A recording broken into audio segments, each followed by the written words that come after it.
Matlala inquiry, here's how top cops pressured a blogger to stay quiet about Cat Matlala and Mbalula. Who's next? DA leadership race opens as Steenhuisen shifts focus to farming portfolio.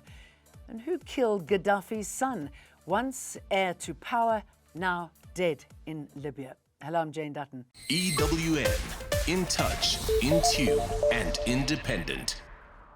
No more delays allowed. Jacob Zuma and Thales must now face the arms deal corruption trial.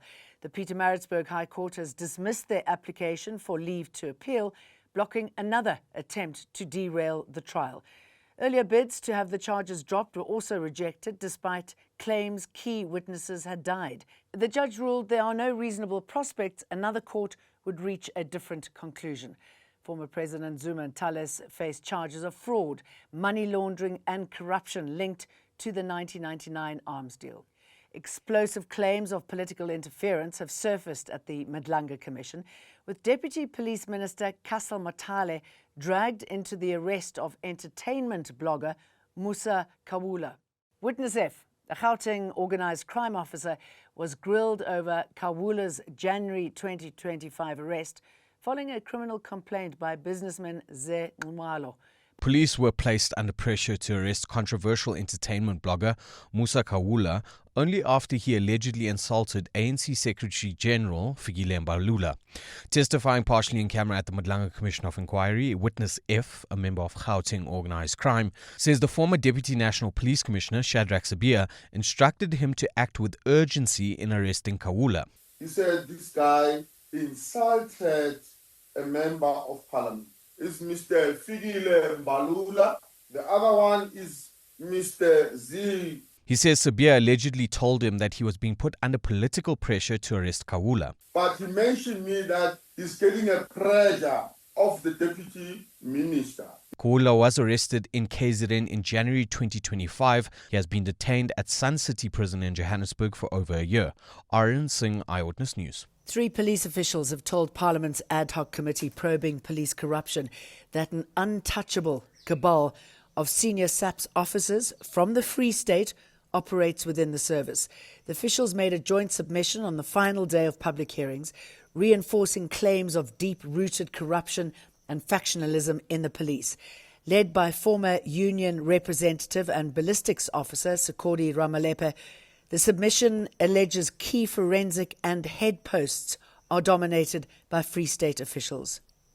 You check how now head office is structured. Strategic positions. All appointees are from Free State. I don't know you noticed that. The Major General Ramorena got it from Free State. And then the CFO, Lieutenant General Dimpani, Free State. Major General Masemula, Free State. And you can't touch those people, honorable members.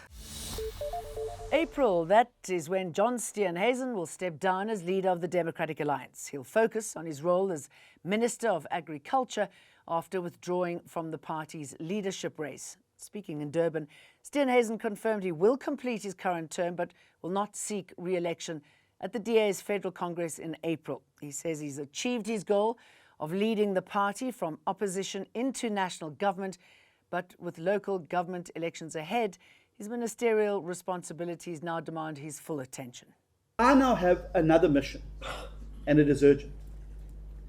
For the rest of this term of office, I will focus all of my time and energy as Minister of Agriculture on defeating the most devastating foot-and-mouth disease outbreak our country has ever seen.